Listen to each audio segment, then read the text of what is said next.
प्रागजी भक्तमेव मनघम्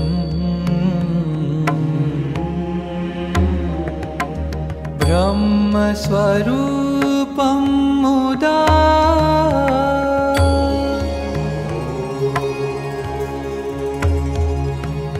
वन्दे यज्ञपुरुषदास चरणम् श्रीयोगिराजं तथा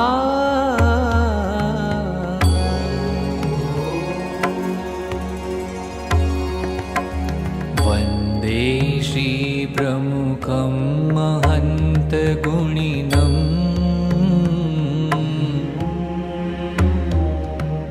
मोक्षाय भक्त्या सदा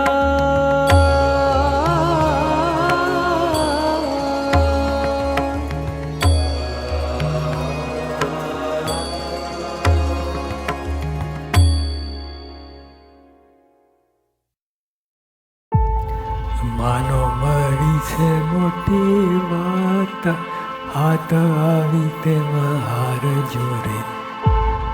આના ઉપર જવાનું છે, આ પ્રાપ્તિની વાત વિચારવી.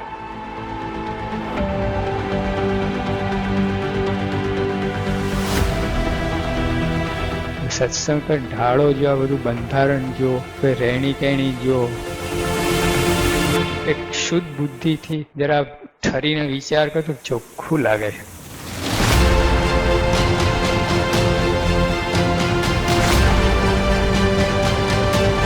પ્રાપ્તિ દેખાય આપણને, કંઈ અધરતા નથી આ બધી વાત.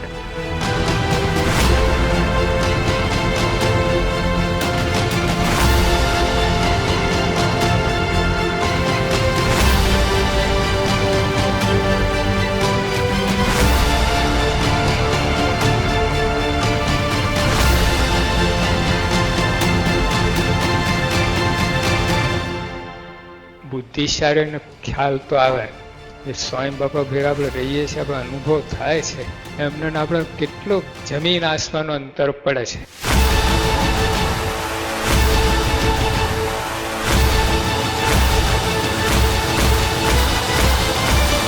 પ્રાપ્તિને સમજવા માટે, અનુભવવા માટે કેવળ વિશ્વાસ. વિશ્વાસ બીજા કોઈ સાધને કામમાં ના આવે. તો 1000 સાધન ઊભા કરો ને, આ પુરુષ ના સમજાય. નિષ્ઠાની વાત કેવી છે? વિશ્વાસ. મહારાજ કહ્યું સારંગપુરના 9માં કે અતિશય દ્રઢ વિશ્વાસ, અતિશય દ્રઢ શ્રદ્ધા, તો છતી દેહે બ્રહ્મરૂપ થઈ જાય.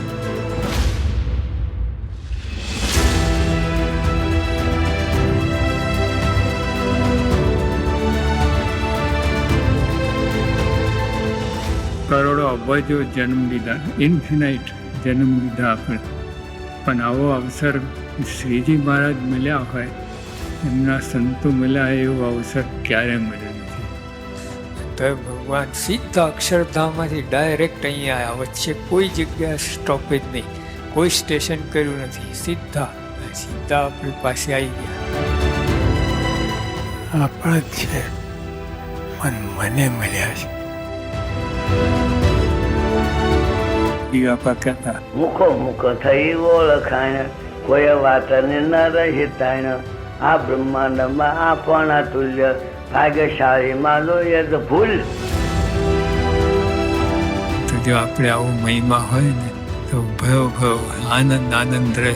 આ એક જ વસ્તુ યાદ રહે ને, તમે કેફના ગાળા ને જબરજસ્ત કેફ વર્તે મસ્ત રહો. Then you will always experience Anand, Anand, Anand. This is Prapti. गुणातीत सत्र के चतुर्थ दिन एकत्रित हुए सभी हरिभक्तों का स्वागत है. सभी को स्नेह सबर जय स्वामीनारायण. परम पूज्य महंत स्वामी महाराज ने पत्र लिखकर सभी भक्तों को प्रतिदिन 15 मिनट प्राप्ति का विचार करने का आदेश दिया है. यह विचार हम सहज रूप से स्पष्ट रूप से कर सके, उसी कारण इस गुणातीत सत्र में प्राप्ति का विचार यह मध्यवर्ती विचार के साथ कार्यक्रम का गठन किया गया है। इस विचार का अनुष्ठान हम 3 चरणों के द्वारा कर सकते हैं, जिसकी बात हमने गत दिवसों में सुनी है। इसका पहला चरण है भगवान स्वामीनारायण और गुणातीत सत्पुरुषों की सत्यता का विचार। उनकी सत्यता की अनुभूति हमें उनके प्रताप और पवित्रता से होती है। कल हमने भगवान स्वामीनारायण के सामर्थ्य का विचार उनके परमहंसों के माध्यम के द्वारा किया था। आज हम भगवान स्वामीनारायण और गुणातीत परंपरा की सत्यता का विचार उनके द्वारा किए गए जीवन परिवर्तनों के द्वारा समझने का प्रयत्न करेंगे। उनके द्वारा कथिर में से कुंदन किए गए, शठ में से सज्जन किए गए, 72 में से बेहतरीन किए गए, ऐसे कई मुमुक्षुओं की कहानी अब हम पूज्य ज्ञाननयन स्वामी के व्याख्यान के द्वारा सुनेंगे।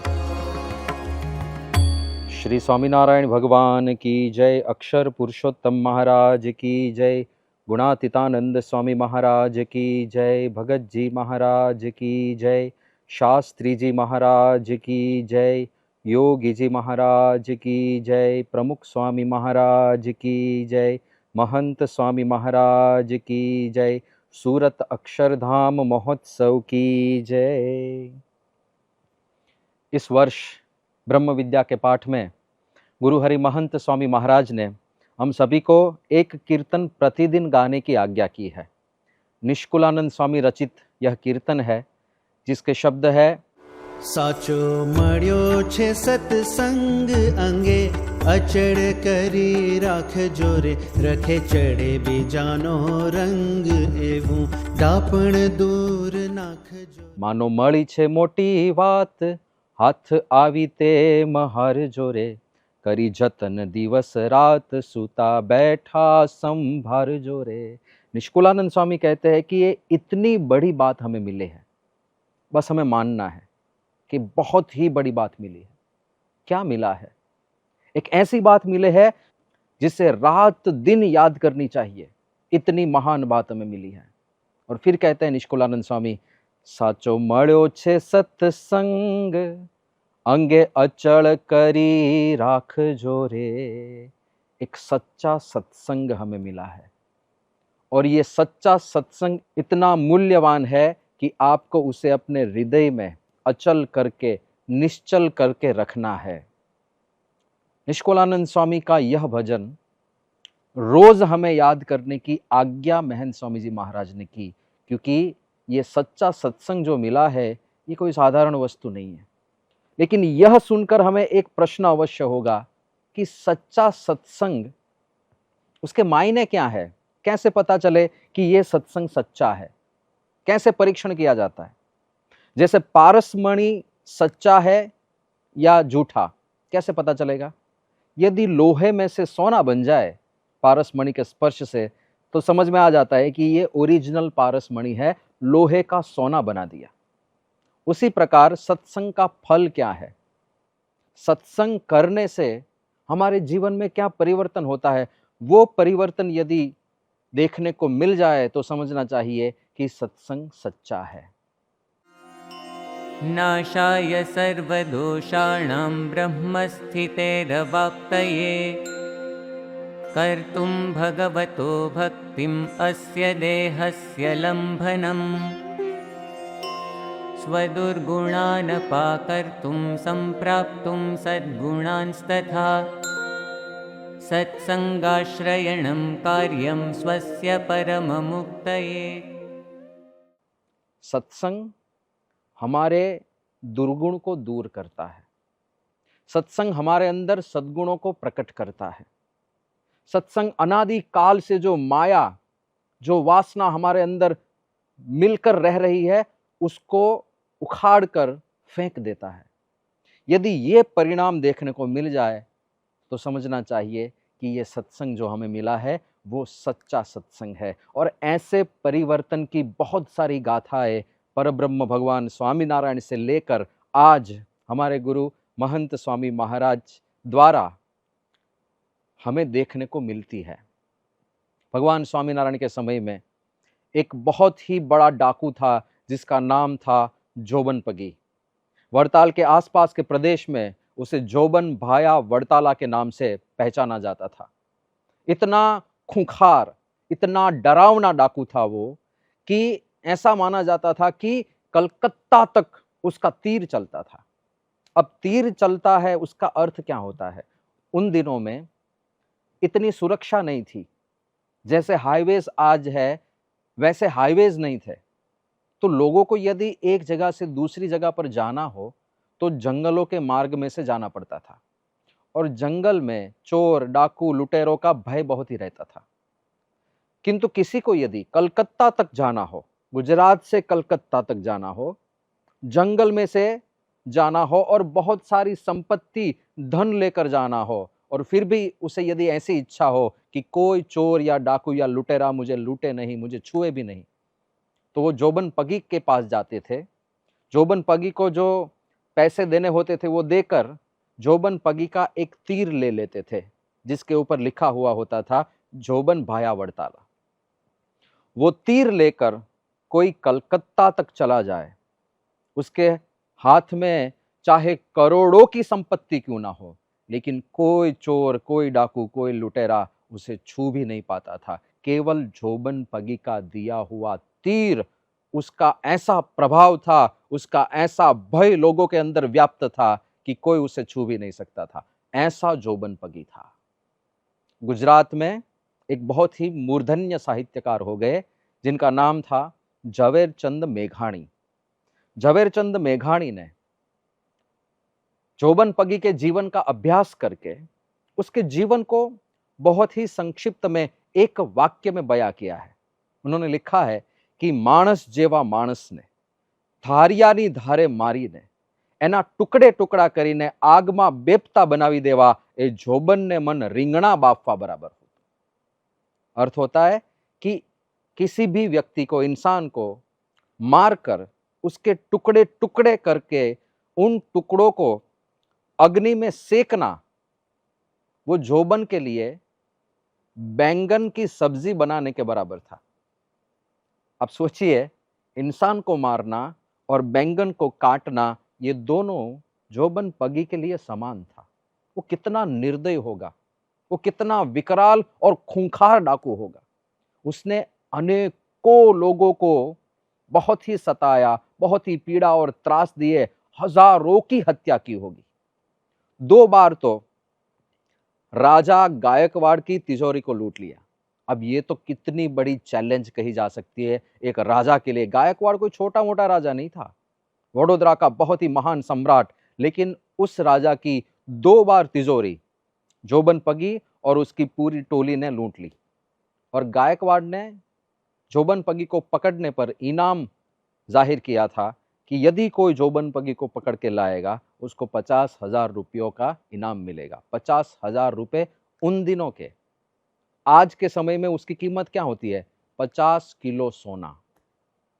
50 किलो सोना मिलेगा यदि कोई भी जोबन को पकड़कर गायकवाड़ राजा के पास ले जाए। फिर भी किसी की ताकत नहीं थी कि इस जोबन पगी को पकड़ सके।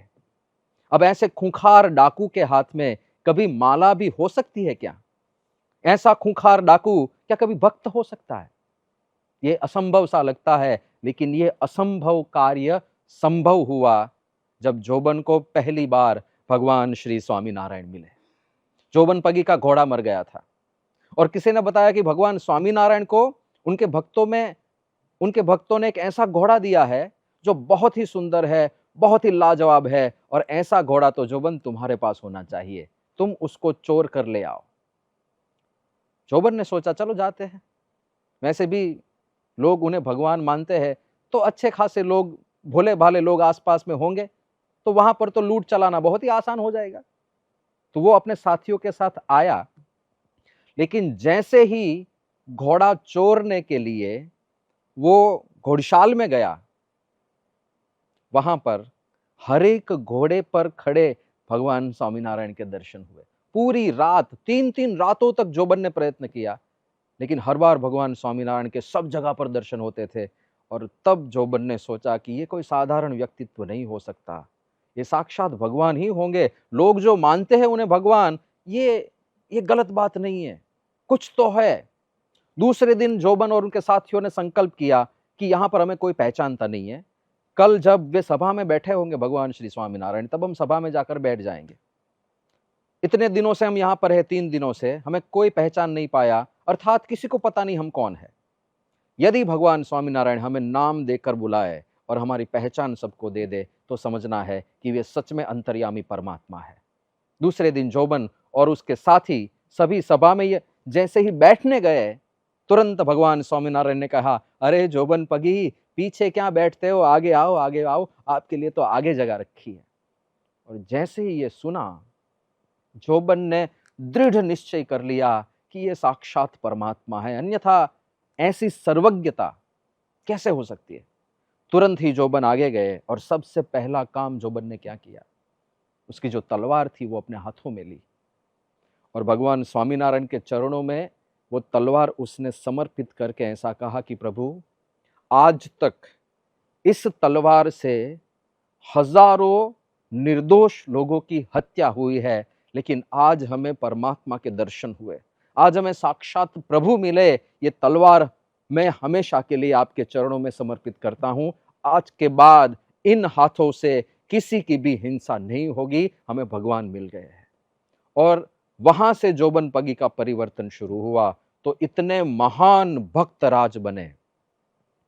जब उनकी अंत अवस्था आई, भगवान स्वामीनारायण इस पृथ्वी पर से अंतर्धान हो गए, उसके बाद जोबन पगी खाना नहीं खा पाते थे, उनके गले के नीचे निवाला ही नहीं उतरता था।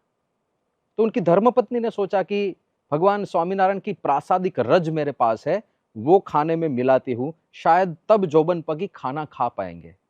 ऐसा किया उनकी धर्मपत्नी ने, तो उसे प्रसाद समझकर फिर वे खा पाते थे। थोड़े दिन ये सिलसिला चला, फिर एक दिन वो जो प्रासादिक रज थी वो खत्म हो गई। जोबन के पास जैसे ही भोजन की थाली आई, उसने देखा कि प्रसाद नहीं है। उसने अपने धर्मपत्नी को पूछा कि प्रसाद कहाँ पर है। धर्मपत्नी ने कहा कि वो तो खत्म हो गया। और जैसे ही जोबन ने ये सुना कि प्रसाद खत्म हो गया, तुरंत ही उसके शरीर में से प्राण निकल गए और वो भगवान के धाम में विराजमान हो गए। ऐसे भक्त बने कि भगवान का प्रसाद खत्म हो गया है, ये सुनकर ही शरीर छोड़कर भगवान के धाम में चले जाए। इतना महान भक्त, इतना बड़ा परिवर्तन। तो ये सत्संग करता है कि हमारे दुर्गुण मिटाकर हमारे अंदर सद्गुण लाते हैं, और केवल सद्गुण नहीं, हमें ब्राह्मी स्थिति तक पहुंचाते हैं। काम, क्रोध, लोभ, मोह, ये सारे जो दोष है वो जन्म जन्म से हमें परेशान कर रहे हैं, और उनका खात्मा करना ये कोई साधारण व्यक्तित्व नहीं कर सकता। ये सच्चे संत कर सकते हैं, या स्वयं परब्रह्म परमात्मा कर सकते हैं, और कोई नहीं कर सकता। और ऐसा सामर्थ्य, सच्चे सत्संग का ये सामर्थ्य भगवान स्वामीनारायण से लेकर आज महंत स्वामी महाराज तक सभी के अंदर हमें दिखता है। गुणातीतानंद स्वामी के समय में कामरोल नाम का एक गांव था, वहां के दरबार थे दाजी भाई। दाजी भाई को सत्संग का कोई संपर्क नहीं था। उन्होंने सुना था कि जूनागढ़ में जो गुणातीतानंद स्वामी है वो बहुत ही महान संत है, और जो भी वहां पर जाए मंदिर में उनको बहुत ही अच्छे से रखते हैं, उनकी मेहमान नवाजी देखने जैसी है। तो गुणातीतानंद स्वामी की मेहमान नवाजी का अनुभव करने के लिए दाजी भाई एक बार, जब उनको जूनागढ़ में कुछ काम था, तो मंदिर में जाकर रुके। और जैसे ही गए, गुणातीतानंद स्वामी ने उनके निवास की व्यवस्था करवाई, उनके घोड़ों के लिए भी भोजन की व्यवस्था करवाई। और ये सब देखकर दाजी भाई बहुत ही प्रसन्न हुए कि जैसा सुना है गुणातीतानंद स्वामी के बारे में, वैसा ही सच में है। वे इतने दयालु संत हैं। और अपने निवास पर सामान रखकर फिर वे गुणातीतानंद स्वामी जी के पास आए, हाथ जोड़कर बैठे, और गुणातीतानंद स्वामी ने दरबार के सामने देखकर पूछा कि दरबार, क्या आपने किसी को गुरु बनाया है? और तब दाजी भाई ने हाथ जोड़कर कहा कि नहीं स्वामी जी, मैं सच्चे गुरु को ढूंढ रहा हूं, लेकिन जिस किसी के भी पास जाऊं, वो मेरे पास मदिरा मांगते हैं, कोई बकरा मांगते हैं। अरे स्वामी जी, ये सब तो हम भी करते हैं, क्योंकि दरबार दारू भी पीते थे, शराब पीते थे और मांसाहार भी करते थे। तो उन्होंने कहा कि स्वामी जी, ऐसे गुरु हमारा कल्याण क्या करेंगे? तब गुणातीतानंद स्वामी ने कहा कि देखो दरबार, हम तो ऐसा नहीं करते, हम किसी के पास कुछ नहीं मांगते। हम तो भगवान स्वामीनारायण ने जो पंच वर्तमान दिया है हरि भक्तों को, उन वर्तमानों का पालन करवाते हैं और भगवान स्वामीनारायण का भजन करवाते हैं। बोलो, कंठी पहनोगे, सत्संगी बनोगे? कौन से पंच वर्तमान है वो भी गुणातीतानंद स्वामी ने बताया कि दारू नहीं पीना है सत्संगी बनकर, मांसाहार नहीं करना है, चोरी नहीं करनी है, व्यभिचार नहीं करना है और अपने धर्म में एकदम निश्चल और दृढ़ रहना है। ये पंच वर्तमान है, पाल सकोगे? तब दाजी भाई बहुत ही प्रामाणिकता पूर्वक हाथ जोड़कर बोले कि स्वामी जी, आप जैसे संत मुझे मिले, मैं आज से दारू नहीं पीऊंगा, मांसाहार भी मैं आज से छोड़ रहा हूं और चोरी तो मैं करता नहीं, धर्म में भी दृढ़ रहने का प्रयास करूंगा। लेकिन ये जो आपने कहा कि व्यभिचार नहीं करना है, अपनी धर्मपत्नी के अतिरिक्त किसी और महिला के साथ संबंध नहीं रखना है, ये जो नियम है वो मुझसे नहीं होगा। गुणातीतानंद स्वामी ने कृपा दृष्टि करके देखा, क्यों नहीं होगा? दरबार ने कहा, स्वामी जी, जब मैं युवावस्था में था तब मैंने कॉपर की जो भस्म आती है कि आयुर्वेदिक औषधि है, शरीर का बल बढ़ाने के लिए, काम की उत्तेजना को बढ़ाने के लिए मैंने कॉपर की भस्म को बहुत ही खाया है और साथ में चिड़ियाओं की जिह्वा को काट काट कर उन जीभों को खाया है।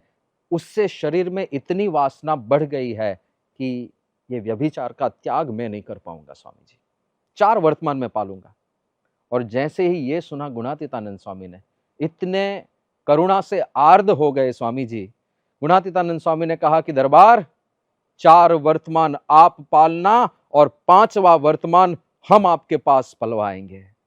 और ऐसा कहकर गुणातीतानंद स्वामी ने अपने गले में से माला निकाली, दरबार के हाथ में थमाई और कहा कि मेरी आंखों में आंखें मिलाकर आप 5 स्वामीनारायण महामंत्र की माला कीजिए।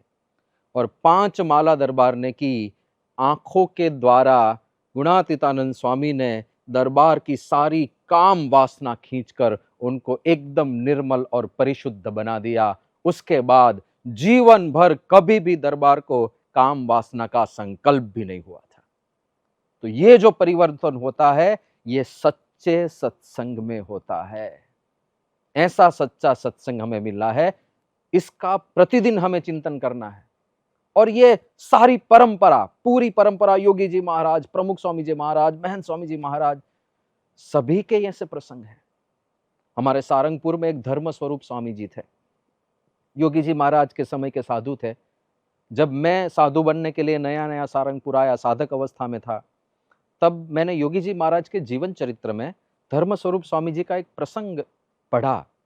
उसमें ऐसा लिखा था कि धर्म स्वरूप स्वामी जी ने एक बार योगी जी महाराज से प्रार्थना की कि स्वामी जी, मुझे काम दोष बहुत ही परेशान करता है, और कोई दोष मुझे बहुत अंतराय नहीं करता, विघ्न नहीं करता, लेकिन ये काम दोष बहुत सताता है।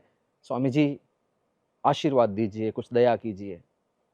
और जैसे ही योगी जी महाराज ने ये सुना, आप देखिए धर्म स्वरूप स्वामी जी इतने प्रामाणिक साधक थे, उनकी तपस्या, उनकी सेवा, सारा का सारा उनका वर्तन, पूरा जीवन इतना शुद्ध था, इतना निर्मल था और इतना उत्कृष्ट कक्षा का था। वर्षों तक उन्होंने सारंगपुर में पुजारी के तौर पर सेवा की, भगवान का श्रृंगार करना, भगवान को भोग लगाना समय समय पर, और उसके लिए उनको शुद्ध होकर जाना होता है। उनको जब स्नान करना हो तो पुजारी के लिए नियम ऐसे होते हैं कि भीगे कपड़े के साथ ही नए कपड़े पहनने, भीगे कपड़े उतार कर नए कपड़े जो किसी ने छुए ना हो ऐसे पहनने हैं। और सारंगपुर में उस समय ऐसी सारी व्यवस्थाएं नहीं थी और ठंड इतनी पड़ती थी उस समय, तो इतनी ठंड में भीगे कपड़ों के साथ उनको वहां तक पहुंचना था, दौड़ना था जहां पर कपड़े सुखाए जाते हो, और खुले में ठंड इतनी तीव्र होती थी। ये सारा सहन करके उन्होंने जीवन भर सेवा की थी। उन दिनों में भगवान के लिए रात के समय में जो भोग लगाया जाए, तो उस समय पूड़िया भगवान के भोग में जाती थी। पूड़िया पुजारी संत जो होते थे उनको स्वयं बनानी होती थी। एक बार वे पूड़िया तल रहे थे और हुआ यूं कि जिस कढ़ाई में तेल था जो उबल रहा था, उस कढ़ाई का इम्बैलेंस हो गया और पूरा तेल उनके शरीर पर गिरा, उबलता हुआ तेल। लेकिन धर्म स्वरूप स्वामी जी ने अपने मुंह में से उफ भी नहीं किया था। ऐसे जड़ भरत जैसी दशा वाले संत थे। लेकिन एक दोष उनको शायद थोड़ी पीड़ा देता होगा, तो उन्होंने योगी जी महाराज से ऐसी प्रार्थना की कि स्वामी जी, काम दोष बहुत ही परेशान करता है। और योगी जी महाराज समर्थ गुणातीत सत्पुरुष, उन्होंने कहा, जैसे काम दोष से बात कर रहे हो योगी जी महाराज, उन्होंने काम दोष से कहा, તરત આમ ઝપટીમાં મારા સંતોને હેરાન કરે कि अरे मेरे साधु को परेशान कर रहा है, जा चला जा। ऐसा चरित्र किया योगी जी महाराज ने। और उसके बाद धर्म स्वरूप स्वामी जी को कभी भी कोई लौकिक संकल्प नहीं हुआ। हम सभी संतों ने, साधकों ने वर्षों तक सहारनपुर में उनके दर्शन किए। उनके जीवन में सत्संग, कथा वार्ता, भजन, भक्ति के अतिरिक्त और कुछ भी प्रधान नहीं था। निरंतर परमात्मा में रत रहने वाले संत थे। उनके दर्शन किए। और योगी जी महाराज के जीवन चरित्र में ये प्रसंग मैंने जैसे ही सुना, जैसे ही पढ़ा, मुझे हुआ कि धर्म स्वरूप स्वामी जी तो यहीं पर ही है, सारंगपुर में ही है, तो चलो उनसे जाकर वार्तालाप करते हैं और उन्हीं के मुंह से ये पूरा प्रसंग सुनते हैं। मैं गया उनके पास और हाथ जोड़कर उनको बेनती की कि स्वामी जी, आपका एक ऐसा प्रसंग मैंने योगी जी महाराज के जीवन चरित्र में पढ़ा, तो सच में योगी जी महाराज की कृपा हुई? उन्होंने कहा हाँ। फिर मैंने कहा, आपको कभी भी कोई लौकिक संकल्प ही नहीं होता? तो उसके बाद जितने भी प्रश्न मैंने पूछे, उनका एक ही जवाब रहा, वो सब योगी बापा की कृपा। मैंने कहा, आपको कोई लौकिक संकल्प नहीं होता? वो सब योगी बापा की कृपा से। मैंने कहा, आपको भगवान के अतिरिक्त और कोई संकल्प ही नहीं होता? उन्होंने कहा, वो सब योगी बापा की कृपा से, हमसे कुछ नहीं, सब योगी बापा की कृपा से, सब योगी बापा की कृपा से। बार बार यही रटना, सब योगी बापा की कृपा से। ये होता है सच्चे संत के द्वारा, सच्चे सत्संग के द्वारा, और वही सच्चा सत्संग हमें भी मिला है। दारे सलाम के सुभाष भाई पटेल प्रमुख स्वामी महाराज के योग में आए सबसे पहले 1995 में प्रमुख स्वामी जी महाराज से मिलने के लिए आए थे। और उनको कोई काम नहीं था, प्रमुख स्वामी जी को जो नया मंदिर बनाना था उसके लिए उसकी एक कंस्ट्रक्शन में सुभाष भाई की मदद की जरूरत थी, इसलिए उनके एक मित्र प्रमुख स्वामी जी के पास लेकर आए थे उन्हें। अब सुभाष भाई जब प्रमुख स्वामी जी महाराज के पास आए, तब उनके जीवन में सारे व्यसन और दूषण थे।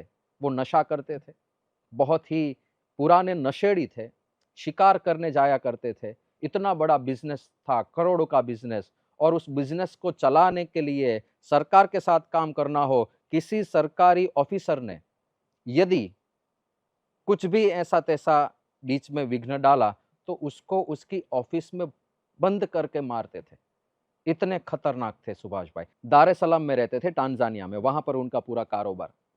अब मंदिर नया बनाना था, इसलिए प्रमुख स्वामी जी ने सुभाष भाई को मिलने के लिए बुलाया।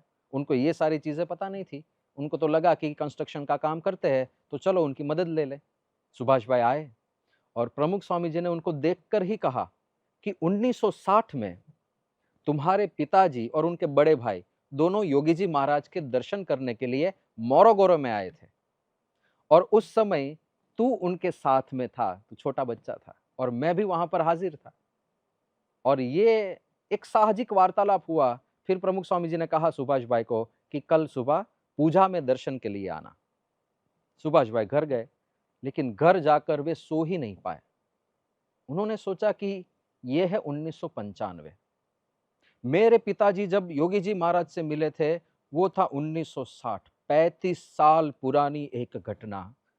और आज भी प्रमुख स्वामी जी महाराज को याद है उस समय मेरा चेहरा कैसा होगा, आज मेरा चेहरा कैसा है। 35 साल के बाद पूरा चेहरा बदल गया, हुलिया बदल गया, सब कुछ बदल गया। और 35 साल के बाद वो मुझे पहचान गए। केवल पहचान गए इतना ही नहीं, वो पूरी घटना उन्होंने बयां कर दी। ये कोई साधारण व्यक्तित्व कैसे कर सकता है? ये लगते हैं साधारण मनुष्य जैसे, ये बहुत ही महान संत है, ये कोई सर्वज्ञ अंतर्यामी पुरुष लगते हैं। ऐसे विचार उनके मन में पूरी रात चले और दूसरे दिन स्वामी जी के दर्शन के लिए गए। उन्होंने स्वयं कहा था कि वो दिन और आज की घड़ी, 2007 में उन्होंने ये प्रसंग संस्था शताब्दी महोत्सव में कहा था। 24 વર્ષમાં એક એવો દિવસ ગયો નહીં હોય કે જે મેં વ્યસન ના હોય અને દરરોજ ધમાલ 1995માં મારા મિત્ર મને સ્વામીશ્રી પાસે લઈ ગયા દારેસલામ કે બાપાને કન્સ્ટ્રક્શનના બારામાં કંઈ વાત કરવી છે. હું પૂછ્યો એટલે સ્વામી મને નામ, પિતાનું નામ અને ગામ પૂછ્યું. હજુ મેં જવાબ પતાવ્યો નથી ત્યાર સુધી સ્વામીએ કીધું કે 1960માં તારા પિતા અને એના મોટા ભાઈ મોરોગોરોમાં યોગી મહારાજના દર્શન માટે આવેલા. તું નાનો હતો અને હું ત્યાં હતો. એટલે મારી મગજમાં જરાક આમ વિચાર આવવા માંડ્યા. ત્યાં બાપાએ મને કીધું કાલે સવારે પૂજામાં આવો. ઘરે ગયો એટલે આખી રાત નીંદર ના આવે. વિચારું કે આ કોઈ અલૌકિક પુરુષ છે, દિવ્ય છે. 35 વર્ષની વાત આજે કોઈને યાદ ના રહી. બાપાને એક સેકન્ડમાં યાદ રહી ગઈ. સવાર થઈ એટલે પૂજામાં ગયો. પૂજામાં સ્વામીની આંખ ને મારી આંખ એક. એ દિવસને આજની ઘડી વ્યસન શું છે કાંઈ ખબર નથી. આજે 10 વર્ષથી કોઈ સિનેમા, ટીવી કે ફિલ્મ ગાયન નથી સાંભળ્યું. कि वो दिन और आज की घड़ी, इतने वर्षों में नशा क्या है मुझे पता नहीं, नशे के सारे प्रकार मेरे जीवन में थे, वो सब एक ही झटके में प्रमुख स्वामी जी महाराज ने मिटा दिए. केवल मिटा दिए इतना ही नहीं, उनके अंदर भक्ति भरी. फिर तो दारे सलाम में मंदिर बना और प्रतिदिन आरती में सुभाष भाई सबसे पहले आ जाते थे. एक भी आरती ऐसी नहीं थी जब सुभाष भाई एक सेकंड के लिए भी लेट हुए हो, देरी से पहुंचे हो. एक भी आरती नहीं. हर रोज आरती में आ जाना, हर रोज चेष्टा गान करना. जब रवि सभा होती है हमारी, हर एक रवि सभा में धून शुरू होने से पहले सुभाष भाई आकर बैठ जाते थे और हाथ में माला रहती थी. एक ऐसा व्यक्तित्व जिसके हाथ में माला की कल्पना करना भी लोगों को असंभव लगता था, वो दारे सलाम के सुभाष भाई. इतना बड़ा परिवर्तन, जितने भी दोष दुर्गुण थे, उन्होंने 2007 में कहा था कि पिछले 10 साल में मैंने कभी टीवी नहीं देखा, कभी फिल्म नहीं देखा, और फिल्म के गीत कैसे होते हैं वो भी मुझे पता नहीं. पिछले 10 साल से सब कुछ मेरे जीवन में से निकल गया. इतनी शुद्धि जीवन में आ गई. और जीवन परिवर्तन के साथ संत के गुण आते हैं, दया, परोपकार, करुणा. सुभाष भाई जो अफसरों को उनकी ही ऑफिस में बंद कर करके मारते थे, वो सुभाष भाई सभी के लिए दादा बन गए थे. जो कोई भी जरूरतमंद उनके पास जाए, वो कभी भी निराश होकर नहीं लौटता था.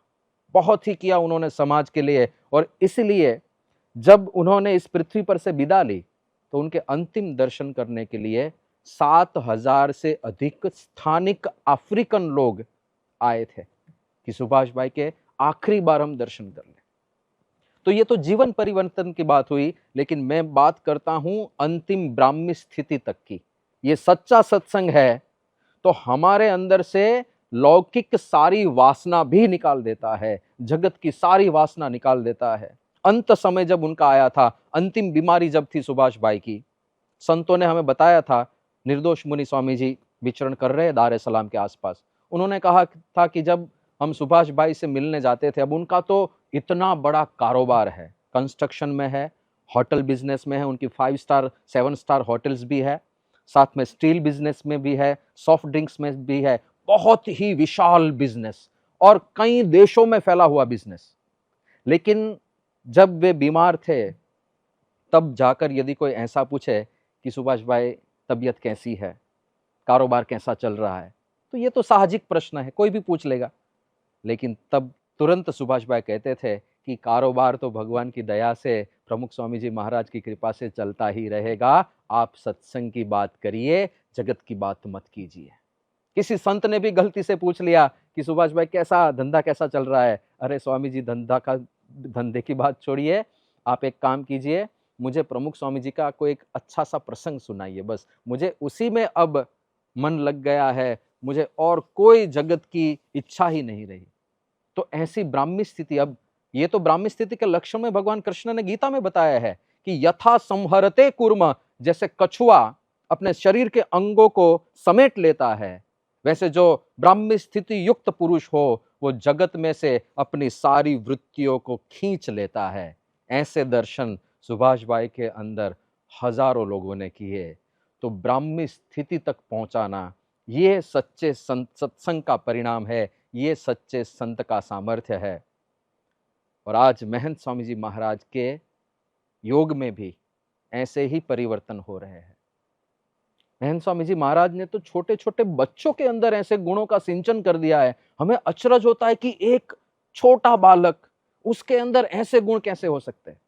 गोंडल में हमारे कार्यकर्ता है घनश्याम भाई वगासिया, उनका एक बालक था अक्षर वगासिया। न्यूरोब्लास्टमा नाम की एक बीमारी है जो 5 साल से नीचे की उम्र के बच्चों को होती है। वो न्यूरोब्लास्टमा इस अक्षर को हुआ था, एक प्रकार का कैंसर है और इतना भयावह रोग है कि इसका कोई इलाज नहीं है। तो जब 3.5 साल का था अक्षर, तब उसको न्यूरोब्लास्टमा हुआ और सीवियर था। तो बहुत सारी थेरापीज चली, कीमोथेरापी के स्ट्रॉन्ग डोजेस, स्ट्रॉन्ग सिटिंग्स हुए, सर्जरीज भी बहुत सारी हुई, लेकिन अक्षर के चेहरे पर कभी किसी ने उदासी नहीं देखी, कभी किसी ने निराशा या दुख नहीं देखा। एक छोटे से बालक में कितना महान ज्ञानी महात्मा जिस प्रकार से निश्चल और स्थिर रहता हो, ऐसे वो अक्षर स्थिर रहा था। डेथ बेड पर था बच्चा, लेकिन एक भी एकादशी उसने नहीं छोड़ी थी, सारी एकादशी करता था। और एकादशी के दिन कोई डॉक्टर या नर्स उसकी जांच करने के लिए आए तो अक्षर डॉक्टर और नर्स को पूछता था कि मैंने तो एकादशी की है, क्या आपने एकादशी की है? आपको भी करनी चाहिए। निरंतर स्वामीनारायण स्वामीनारायण नाम का जप करता था, भगवान की एक मूर्ति साथ में रखता था। कोई टेस्ट लेना हो, सिटी स्कैन करना हो तो भगवान की मूर्त लेकर वो हॉस्पिटल में घूमता रहता था। दूसरे छोटे छोटे बच्चे यदि पीड़ा से रोते हो तो अक्षर उनके पास जाकर उनको सांत्वना देता था, उनको आश्वासन देता था। अरे वो खुद कितना पीड़ा में था, लेकिन उसको वो पीड़ा कभी छू भी नहीं पाई, वो दूसरे बच्चों का हमदर्द बनता था। एक बार तो एक सर्जरी पूरी हुई, अब उसको डिस्चार्ज होना था, तो डॉक्टर ने कहा कि अब आप जा सकते हैं। अक्षर ने कहा चलो, जब मैं जा ही रहा हूं तो इन सभी पेशेंट्स के लिए, सारे दर्दियों के लिए कुछ प्रार्थना करते हैं। स्वामीनारायण स्वामीनारायण स्वामीनारायण स्वामीनारायण બધા પેશન્ટને સારું થઈ જાય અને વહેલી વહેલી લજા થઈ જાય, કોઈ બાટલા કે કોઈ ઇન્જેક્શન ન મારવું જોઈએ। स्वामीनारायण स्वामीनारायण स्वामीनारायण। ऐसा कहकर अक्षर ने सभी के लिए प्रार्थना की। और वो कौन सी प्रार्थना की? उसने ऐसी प्रार्थना की कि सभी को जल्दी से जल्दी यहाँ से जाने की रजा मिल जाए और दूसरी बार किसी को हॉस्पिटल में आना ना पड़े। चलो ऐसी धुन और प्रार्थना करते हैं। ऐसा कहकर ये 4 साल के बच्चे ने सभी दर्दियों के लिए प्रार्थना की। 4.5 साल की उम्र में 5 सितंबर 2024 इसी वर्ष अक्षर ने ये दुनिया छोड़ दी। लेकिन उसके चेहरे पर जो प्रसन्नता थी, मृत्यु के 4 दिन पहले उसने संकल्प किया कि मुझे गढ़ड़ा जाना है अक्षर पुरुषोत्तम महाराज के दर्शन करने के लिए। तो गढ़ड़ा गया, अक्षर पुरुषोत्तम महाराज के दर्शन किए। दर्शन करके जैसे ही दर्शन पूरा हुआ, वहीं पर वो कोमा में चला गया।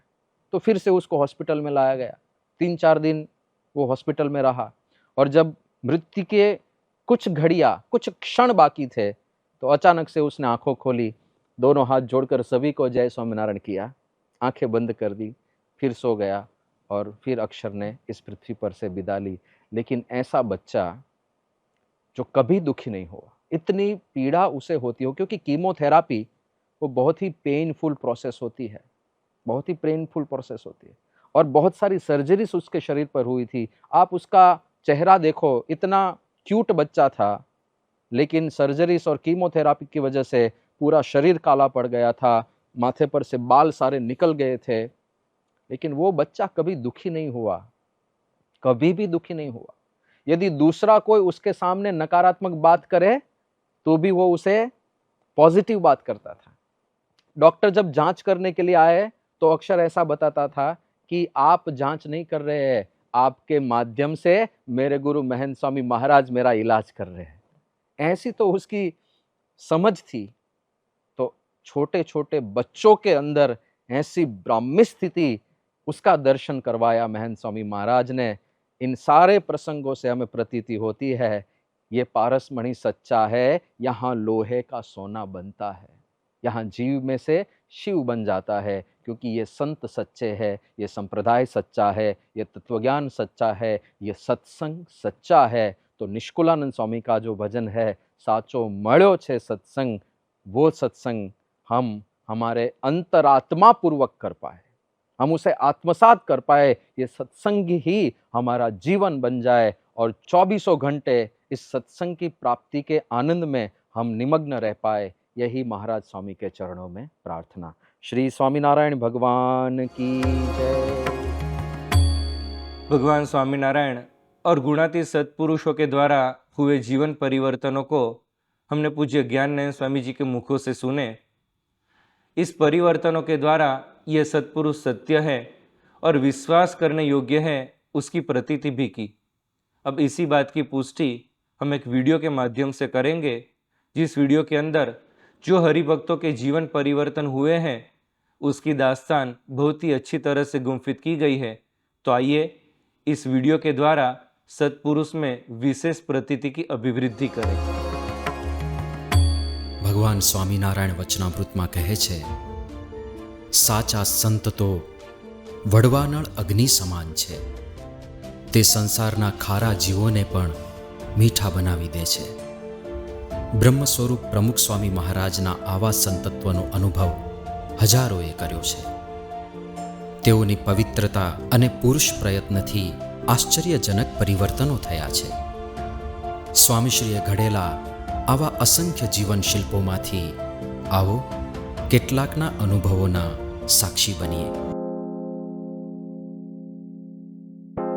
પેરિસના અમિતભાઈ ભાવસાર વાત સાંભળી હતી કે અમિત છે સત્સંગનો કંઈક રંગ નથી અને કુસંગમાં ચડી ગયો છે, એના મિત્ર પણ એવા છે, જીવનમાં કંઈક સારું તો નહોતું જ। અને એવી વાત પણ સાંભળી હતી કે ડ્રગ્સ ઉપર પણ ચડી ગયો હતો। ઘરના સભ્યોને ખૂબ દુઃખ થતું હતું, કેવી જિંદગી કે એક વ્યક્તિને લઈને આપણે કેટલું હેરાન થવું પડે છે। અને સમાજમાં પણ, ગુજરાતી સમાજમાં કે આપણા સત્સંગ સમાજમાં પણ બધા એને એવું જ સમજતા કે આ એક પ્રકારનો ગુંડો જ હવે થઈ ગયો છે, માટે એની સોબત હવે કોઈ રાખશો નહીં। થોડાક સમય પહેલા જ ગાડી ચોરી કરવાને કારણે મને પોલીસ સ્ટેશને લઈ ગયા હતા અને એ બાબતના લઈને ઘરની અંદર ખૂબ જ આવી રીતે કંકાસ અને બધાને આવી રીતે ટેન્શન રહેતો। અને સત્સંગ સાથે તો કોઈ લેવા દેવા હતી જ નહીં, કારણ કે મિત્રો એવા હતા અને સોબત એવી હતી એટલે। અને આવી રીતના એમનું જીવન બધું વ્યતીત થતું અને જ્યાં જાય ત્યાં બસ ચોરી કરવાની અને લોકોને હેરાન કરવાના અને જે ચોરીના પૈસા આવે એમાંથી ખાઈ પીને બધું મસ્તી કરી અને પૈસાને ઉડાવી નાખવાના। મમ્મીએ વાત કરી કે આવી રીતે થોડાક દિવસની અંદર પ્રમુખ સ્વામી મહારાજ પેરિસની અંદર આવવાના છે અને તારી દર્શન માટે આવવાનું છે।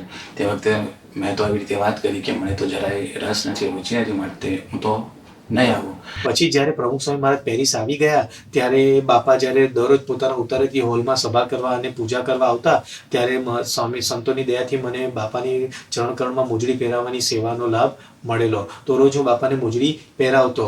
તેવી રીતના એક દિવસ બાપાને મારે મોજડી પહેરાવવાની હતી અને એ દિવસે સવારના બાપાની પૂજામાં મેં અમિતભાઈને એકદમ છેલ્લે બેઠેલા જોયા। ત્યારે મેં એમના હાથમાં મોજડી આપી દીધી અને કહ્યું કે લો હવે તમે પહેરાવી દો। પ્રમુખ સ્વામી મારી આજુબાજુ ઘણા બધા ઊભા હતા, ઘણા બધા બાપા સાથે વાત ચાલતી હતી, એટલે હું તો ત્યાં જઈ અને બાપાની સામે બેસી ગયો, પણ બાપાને ખબર જ નહીં કે હું નીચે બેઠો છું, મોજડી પહેરાવવા માટે પ્રયત્ન કરું છું। એટલે થોડીક જોશથી મેં આવી રીતે ચંપલ સાથે થોડુંક અંગૂઠા ઉપર દબાવ્યું, જેથી કરીને બાપાને ખબર પડે કે હું નીચે ઊભો છું। અને પછી મેં ઉપર જોયું એટલે બાપાની દ્રષ્ટિ અને મારી દ્રષ્ટિ એક થઈ અને તે વખતે એકદમ બાપા હૈસા અને બાપા હૈસા એટલે મને એકદમ જુદો અનુભવ થયો, એકદમ કરંટ જેવો લાગી ગયો. અનુભવ એવો પણ થયો કે આ પુરુષ જુદા છે, કારણ કે આવી રીતે એમને મેં વગાડ્યું અંગૂઠામાં, તેમ છતાં હૈસા આવી રીતે ધબ્બો આપ્યો ત્યારે મને જેમ વાત કરી ફિલિંગ જુદો થયું. ત્યારથી પછી સત્સંગની અંદર આવતો થઈ ગયો અને સેવાની અંદર ધીમે ધીમે પણ જોડાતા ગયા. અને એવા સત્સંગી થઈ ગયા કે બસ એમને મહંત પ્રમુખ સ્વામી બાપા સિવાય બીજું કશું જ દેખાય નહીં. અને બસ ત્યારે ત્યારે એમ જ થાય કે એમને એમ જ રહે કે મારે સત્સંગ કરવો છે, સંતોની સેવા કરવી છે, બાપાની આજ્ઞા પાડવી છે, અને એવું સદાચારી એમનું જીવન બની ગયું. એટલે આવી રીતે ખરેખર પરમ પૂજ્ય પ્રમુખ સ્વામી મહારાજની કૃપાથી આ કેવું પરિવર્તન થઈ શકે એ પણ એ મૂર્તિમાન સ્વરૂપ આ અમિત ભાવસાર છે. गुरुदेव मेरो घाट दूसरो बनायो દુર્ગુણોના અંધકારમાંથી પ્રભુ ભક્તિના પ્રકાશ તરફ દોરી જતા પરમ પૂજ્ય પ્રમુખ સ્વામી મહારાજ સમાજના નિમ્નતમ વર્ગ સુધી પહોંચ્યા છે. તેઓની કરુણા ક્યારેક પ્રત્યક્ષ યોગમાં આવનાર વ્યક્તિ પર સીધી જ વરસતી, તો ક્યારેક તેઓની આજ્ઞાથી વિચરતા સેંકડો સંતો દ્વારા પણ જનજન સુધી પહોંચી જતી.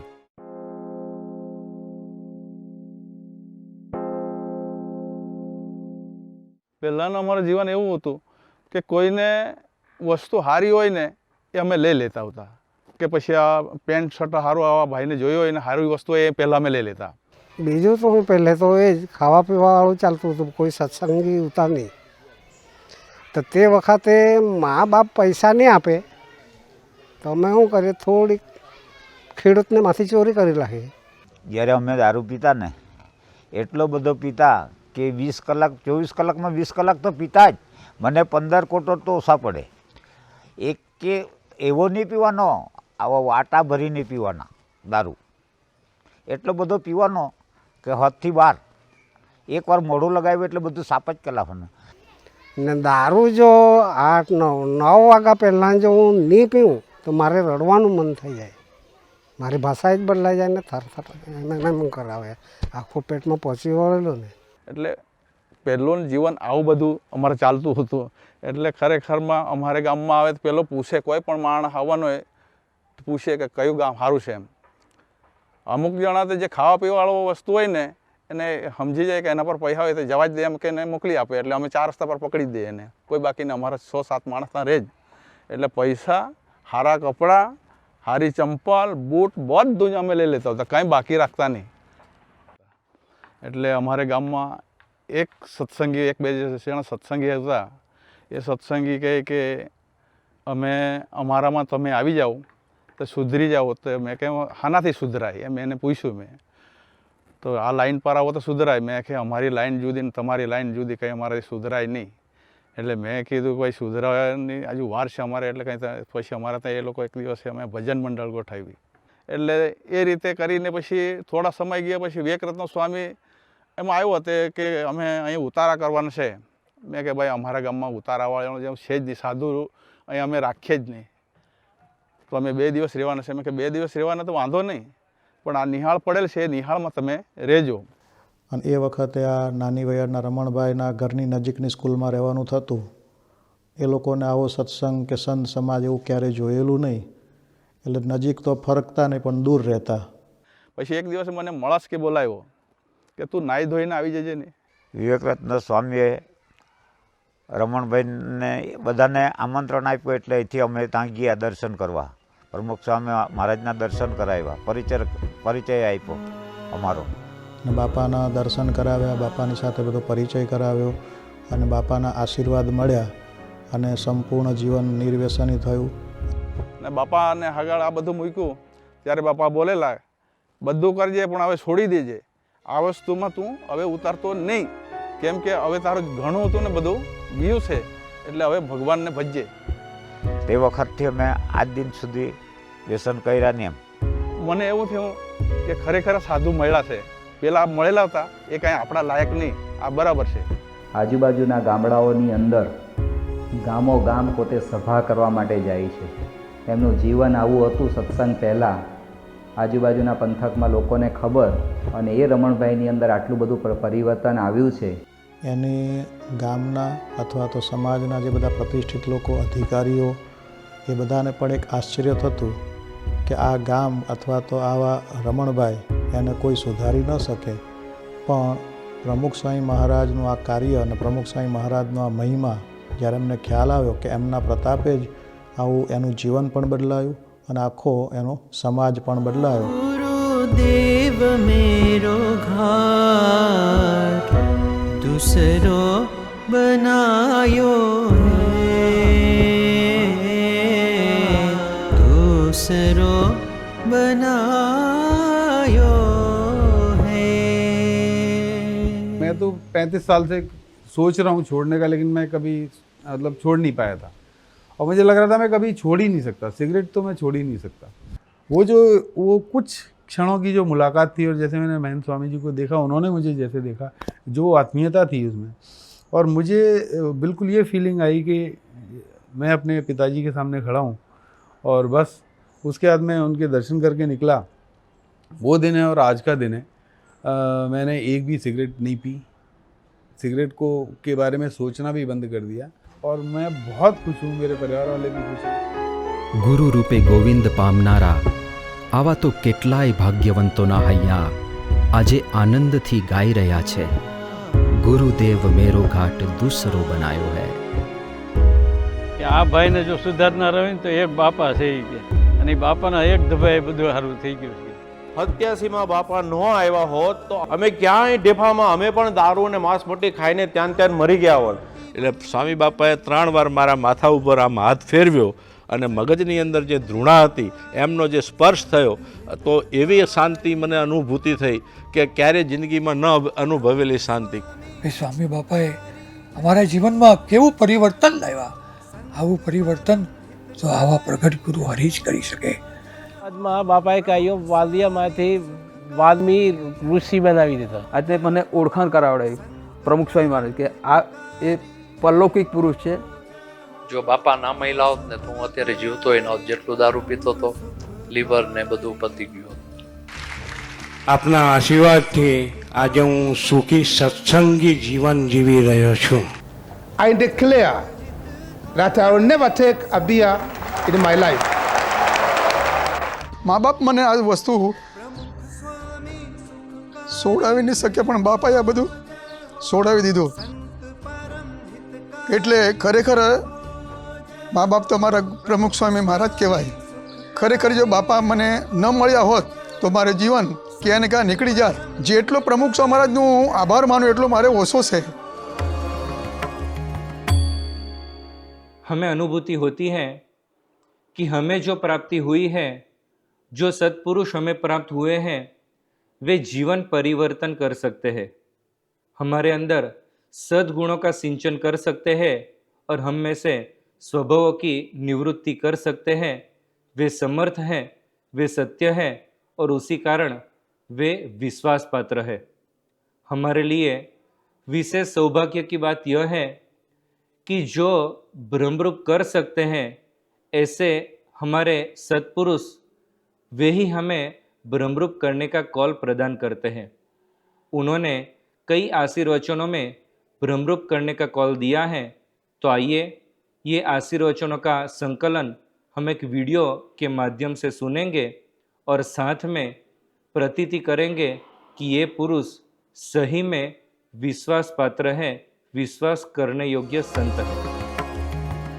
ભગવાન સાક્ષાત પૂર્ણ પુરુષોત્તમ મળે કાં ત્યાં સંત મળે, એ બેથી જ કલ્યાણ આ શાસ્ત્રોમાં લખ્યું છે. ત્યારે એટલા માટે શ્રીજી મહારાજ પોતે આવ્યા અને એમને આ વાત કરીને આપણને સમજાય.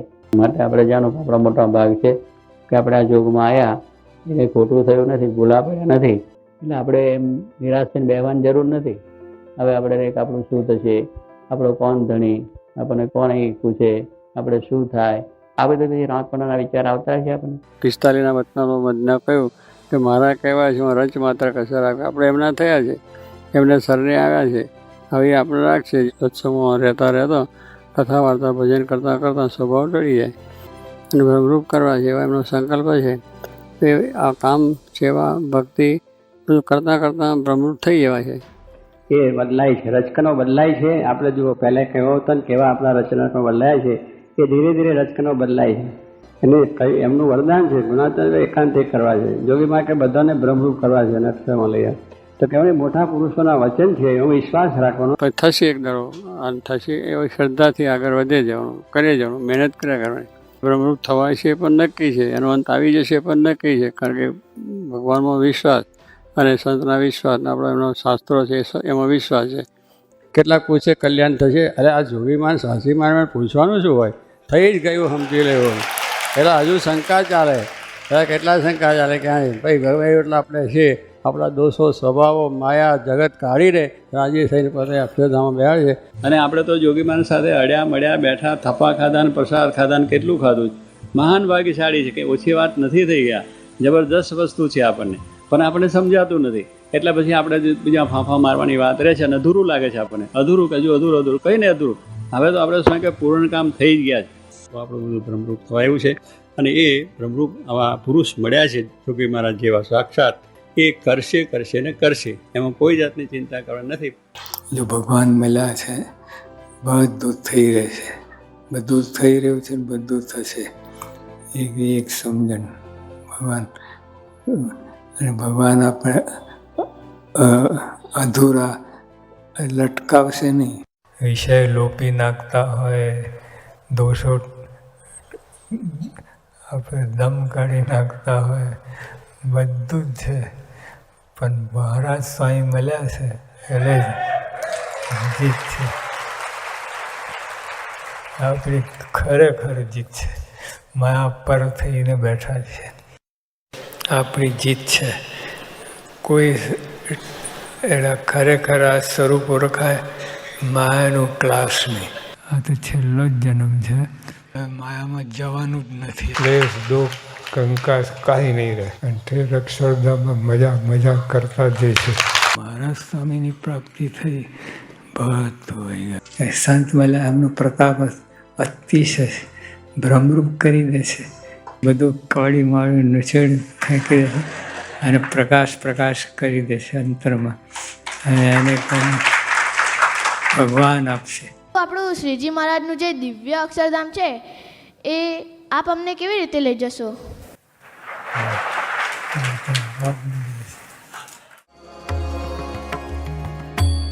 आज हमने प्राप्ति के विचार के प्रथम चरण में भगवान स्वामीनारायण और गुरु परंपरा के द्वारा किए गए जीवन परिवर्तन की कहानी सुनी. दूसरे चरण में भ्रमरूप करने की सत्ता उनके पास है और सही में वे विश्वास पात्र है, वह बात भी सुनी. और अब बारी है तीसरे चरण की, कृतार्थकता की. इतनी बड़ी प्राप्ति हमें हुई है तो ये प्राप्ति, उसका आनंद हम किस प्रकार से लूट सके, उसकी बहुत ही सुंदर बातें हमारे परमहंसों ने अपने पदों में स्थापित की है. मुक्तानंद स्वामी ने उनके एक पद में गाया है कि जन्म सुधार्यो रेहो मारो, मड़िया नटवर धर्म दुलारो. यानी कि जो लक्ष्यांक सिद्ध करने के लिए मेरा जन्म हुआ था, वह लक्ष्यांक सिद्ध हो गया है, मेरा जन्म सार्थक हो गया है. इसका कारण यह है कि मुझे पूर्ण पुरुषोत्तम नारायण की प्राप्ति हो गई है. आज जीव प्राणी मात्र को किसी न किसी का भय है, मगर मुक्तानंद स्वामी जी बताते हैं कि वे निर्भय हो चुके हैं, वे कृतार्थ हो चुके हैं, वे पूर्णकाम हो चुके हैं. इस अनुसंधान के साथ हम इस कीर्तन का लाभ प्राप्त करेंगे और कीर्तन के जो शब्द है उसके ऊपर विचार करते करते हम कृतार्थता का अनुभव करेंगे. हे महाराज, हे स्वामी, अनंत कल्प बीत गए, हमारे अनंत जन्म भी हो चुके, किंतु ऐसे भगवान और ऐसे संत हमें कभी मिले नहीं. परंतु स्वामी, अनंत कल्प के बाद, अनंत जन्मों के बाद पहली बार हमारा जन्म सफल हो गया है, हमारा जन्म सार्थक हो गया है, क्योंकि हमें आप मिल गए, साक्षात भगवान मिल गए. जन्म सुधार्यो रे हो मारो, जन्म सुधार्यो रे हो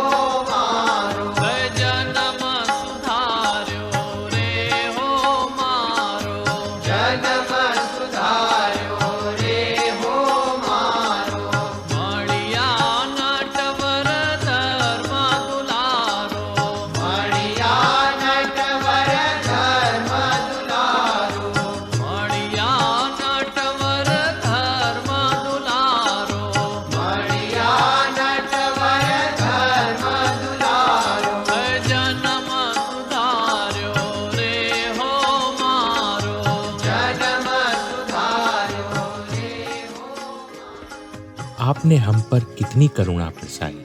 अनादिकाल से हम इस दुखमय संसार में डूबे हुए थे। आपने स्वयं आकर हमारा हाथ थाम दिया, हमें संसार सागर से बाहर खींच लिया, सदा सदा के लिए दुख मुक्त कर दिया।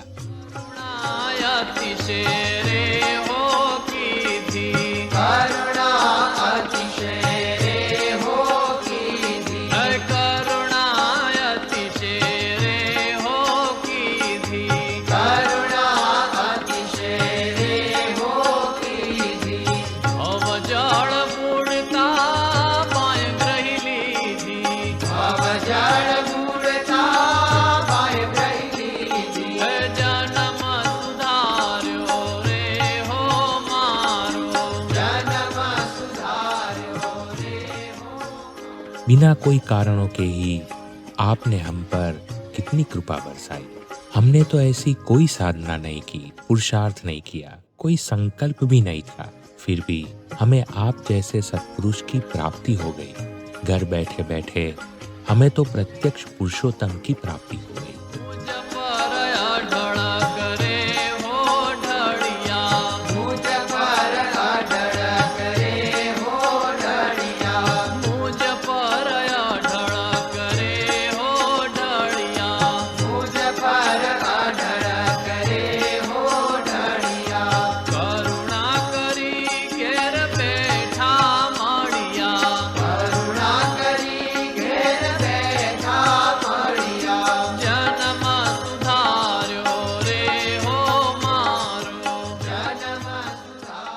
आपने ही हमें सिखाया है कि इससे पूर्व हमने सभी साधनाएं कर ली है।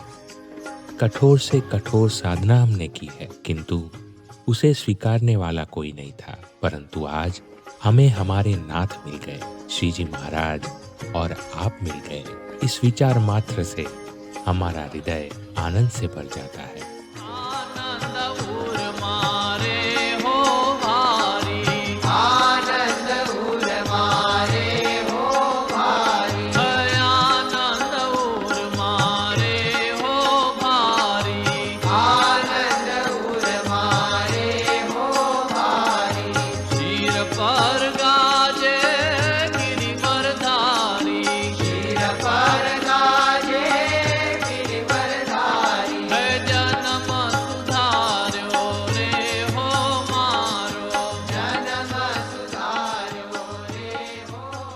जब जीव प्राणी मात्र भय से पीड़ित है, तब स्वामी आपकी प्राप्ति से हम निर्भय हो गए हैं, निश्चिंत हो गए हैं। अनंत वर्षों से हमारे भीतर जो अज्ञान था वह दूर हो गया है। जितने भी भ्रम थे सारे नष्ट हो गए हैं।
आज हमने भगवान स्वामीनारायण और गुणातीत गुरु परंपरा के द्वारा किए गए जीवन परिवर्तन के आधारित प्राप्ति का विचार किया। कल हम भगवान स्वामीनारायण और गुरु परंपरा के ऐसे ही एक असाधारण ऐश्वर्य के बारे में विमर्श करने वाले हैं।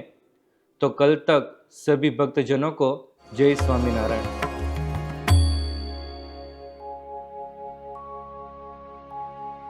गुणातीतं गुरुं प्राप्य ब्रह्मरूपं निजात्मनः विभाव्यदासभावेन स्वामिनारायणं भजे। श्रीहरिं साक्षरं सर्वदेवेश्वरं भक्तिधर्मात्मजं दिव्यरूपं परं शान्तिदं मुक्तिदं कामदं कारणं स्वामिनारायणं